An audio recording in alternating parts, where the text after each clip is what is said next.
SwiftUI is great if it works. Because it does so much automatically, you don't know what goes wrong. And this is especially true if you are interested in good performing iOS app. With iOS 17, they introduced the observation feature, which helps you greatly in reducing too much updates, so it reduces the performance issues that you probably had.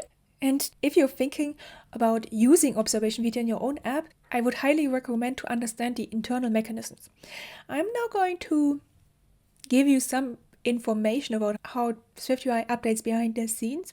I will show you how to find out about this, how to test this, and how to use this information when you want to write your own iOS apps. I have here a little playground where I already prepared a little bit of different data, so we have something to play around with. You can find the demo projects in the description box. So first I have here imported the observation feature and I used it to annotate this view model observable. This is a macro that adds some functionality. Now we will look at the code they added with this macro. I have here 3 properties.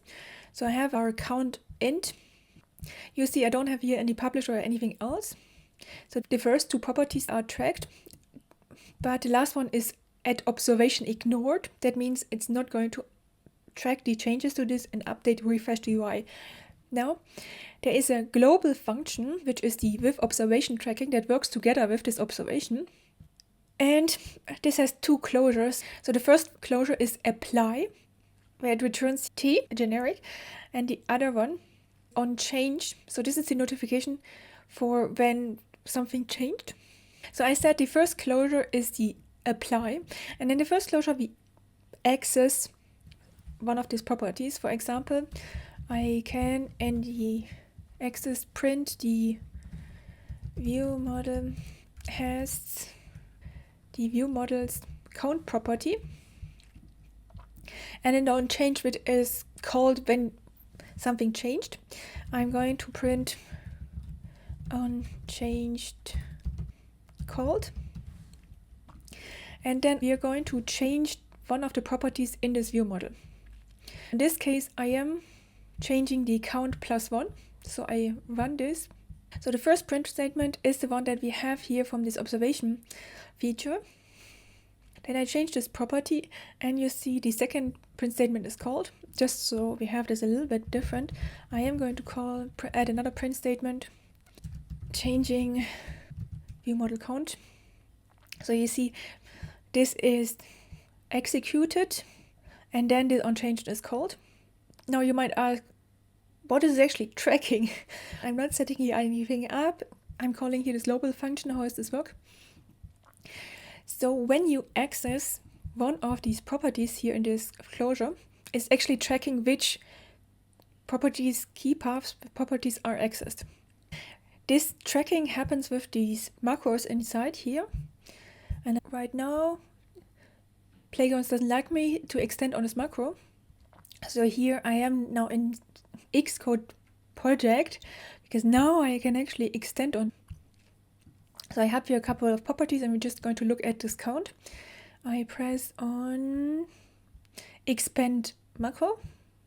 You see that it added additional macros to each of these properties, which are add observation tracking. Is for these 4 properties, and then I have a function below. This is additional code that it added. You see here it has an add observation ignore. This means this is not tracking it. Property for observation register. This is basically the connection of seeing which properties are changing. This one has an access function, and you see here accessing key path self. Now let's go into this add observation tracking. Until here, you see that it actually has an underlying property which is underscore count. This is private, and this one is add observation. It doesn't additionally create this code. This is the actual storage for this value. And the one that we are using is actually a computed property. You see here I have the get and setter. It's the initializer, which uses the underlying underscore count. And then it also has here a modifier. So here you see in this get and setter, when I get this, when I access this property, before it actually returns me the underlying property, it calls another function which is access key path. This is calling this internal function here, and it passes this access to this key path to this observation register. Then in my observation tracking, when I access this property for count, it actually calls the getter and additionally calls this access function. That is why the observation feature is tracking changes to this count property. Now the second part is what happens when I set this. In the setter of this, you see it does change the count value to the new value, but before it does this, it calls another function which is with mutation key path. So here it takes the key path and it calls the with mutation for this key path. It passes the information or something is about to change. So before we set this, we are calling the onChange. Unfortunately, the naming is not very clear. This is onChange, is like onChange, will change. This is actually the better naming, because here you see in the setter, we're calling first this with mutation, which then calls the onChange, and then we change the value. We don't pass it even. Which is why here in this onChange, you are notified that something is going to change soon, and you don't know the new value.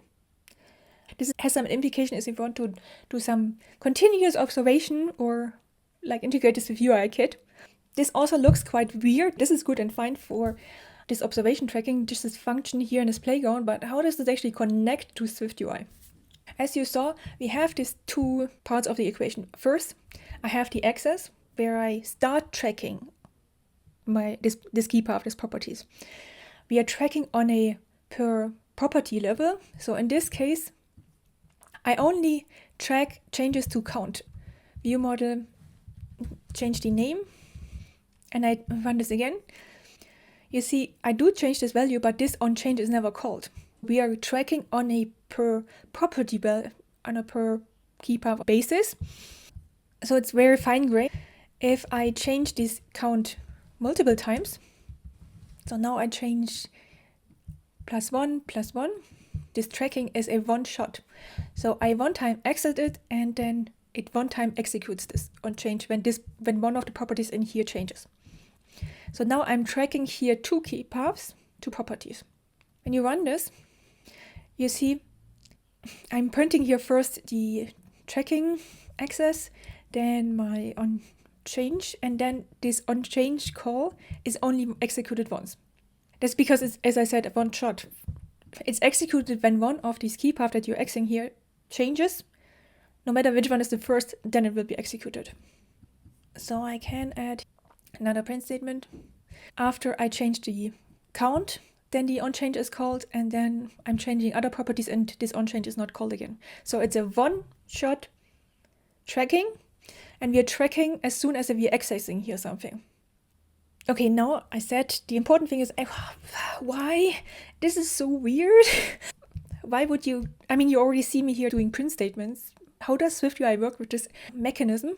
I have here another playground, and let's just use the book raw here. This book is an observable, and basically this way that SwiftUI does this is with observation tracking.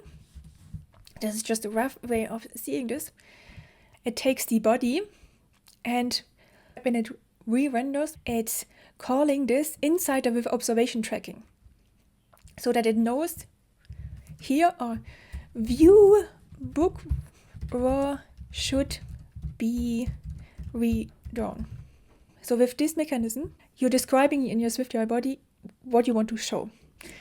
And in the process, you are accessing certain properties. When you access them, this tracking starts. So that SwiftUI then internally can say, okay, I have this tracking, I know which views change. When the name changes, this onChange is called, and I can mark these book raw as dirty. Meaning SwiftUI knows it needs to be updated. SwiftUI doesn't update directly when something changes. It has a refresh rate or a certain rendering loop. So in a certain interval, it will try to redraw these views. If nothing changed, then it will not redraw anything. It will just reuse the views that it already has. But in this case, because this view is now dirty, it needs to redraw this view. My onChanged is used, and this one-shot notification is used up. But this is not a problem because the next time, because this view needs to be redrawn, re-rendered. Once this is up for the next re-rendering loop, it will go back in and do the same process again. So this is set up, in this case, a new observation tracking is set up for the next time something might change. So that's why it does not need to have this continuous, because the process built in of whenever SwiftUI is re-rendering this view, it sets up this tracking when it does this. So it's basically built in. Now this is on change. Because SwiftUI only marks this as dirty, it does not need to know what changed or what the new values are. Because when usually just a little bit later, hopefully, this value is updated, the new rendering process is there, and then the new values will be there. So it can access them directly from this book. I hope this is now making a little bit clearer why we have this observation tracking with on change and why it looks a bit weird if you just see it in isolation. In the context of SwiftUI rendering, it fits perfectly. They built this specifically to help with performance and rendering in SwiftUI. I have this tracking whenever I access one of these properties. Now, I used here properties that are structs, basic values, this count and this name. In this case, this observation ignored here means that whatever I'm caching here is not going to be tracked. You can do this for values that you're not using in the UI. It helps with the performance, then also it doesn't need to generate extra code. But what happens when you have different types, not just int or strings? And for this, I'm going to look at this book example again. So in this case, I am having here this view model, which has an array of books or one single book. And each of these books is also a class at observable. How does the tracking work now? Okay, I am here using my view model and I have set up the observation tracking. These books, these here, is an array of reference type values of classes. So here I can access this books count, which means that it starts tracking this keeper for books. So whenever the books change. Now, what happens when I change the first book's name? Because this is an array of reference types, and if I change the first name, this is not going to be called. So we're not tracking in this case, by accessing this array, I'm not tracking the individual changes to these books. However, what I am tracking is, for example, remove first and something like replacing a book. So in this case, when I do remove the last one in this book's array, the array changes. I need to again open this observation here. Now for the books. So you see here, we are tracking these books underneath, and this have the setter, which will call the on change, is with mutation, or the one that then passes these on change, is in the setter. If I am changing one of the properties of these classes, then it's not going to be called, but if you call remove last or exchange one of the arrays, then we are getting the on change. And you see here, this will change. Now, this probably looks very strange because you're like, I want to have all the changes, but it's actually a very smart way of not having too much changes passed down, because you saw that we are using this on change to redraw views. We don't want to do it too much, but just right. Let's have a look at this example again. So I have this view model with these books in a list. So in this case, if you just imagine there's this observation tracking around this body here, what are the properties that this is tracking? It is tracking the view model's books. I'm passing down the books, so I'm not accessing anywhere any properties of these books. Should this view redraw when one of the book's names changes? No, this is not the views that should change. However, if one of the books is removed from this array, definitely want to change this. We are tracking this, as you saw. If one of the views is modified or added, we are tracking this. Then again, this with observation will be called. The book raw, however, here I have access to this observable with this book's name, and in this case, this one will start tracking changes to this name and then redraw accordingly. But only because I'm accessing this book's name. I think it's quite smart how they did it by using the will set and did set of classes versus structs. They took advantage of these to help with getting the right updates going. The list only cares about the number of books, which I will get in this array. And then whenever I access any of these properties, I get this. To show you the inverse, what happens is if I am using a struct book together with an observable class. So again, we are looking at this books array. This is now a value type. I am changing here the book's name, which means that the whole value here changes, which means that the did set or the setter is actually called, which means that then this onChange, the tracking, observation tracking, is then calling this onChange here. So in this case, you see we indeed get the value will change. So you see we have here this value will change, which is actually bad if you have a view that just uses the book property, that just uses this book class, but not actually uses any of these properties. We want to have the observation on a per property basis. Similar problems of too much updating. So the point is not to get all the updates, the point is to get the right ones for things that you want to observe. If we are accessing the view models books count, and I am then here changing the first name to new name. If I want to use this in a list, a SwiftUI list, I would actually not like to have this onChange called here, because these books are value types. Whenever you change one property of these structs in this array, the whole array changes the notification.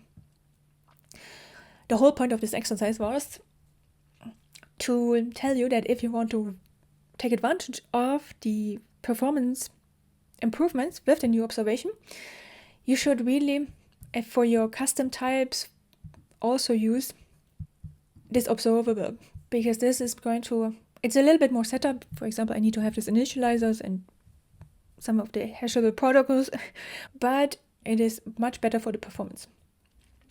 This also means that if you have, I here have, this is a model type, but if you have nested view models, multiple stacked inside one of the other, you don't need to worry about them. They usually work perfectly fine. And this also, probably should mention this whilst we are here, means that the first book's name, this is a string. If you have a computed property here, this is then underneath using this one. Whenever I access this, it starts this tracking on this book's level. So you can also easily now use computed properties and the updating should work. No need to think about this. It also works fine with optional types. Although optional is then a value type, wrap value is a reference type. Things get a little bit weird, and I guess I should have probably mentioned that you should have a good understanding of the difference between structs and classes, otherwise this discussion is maybe too complicated. But okay, you can use computed properties, you can nest view models, and the tracking is done automatically for you on the right level. Not too much, but just enough.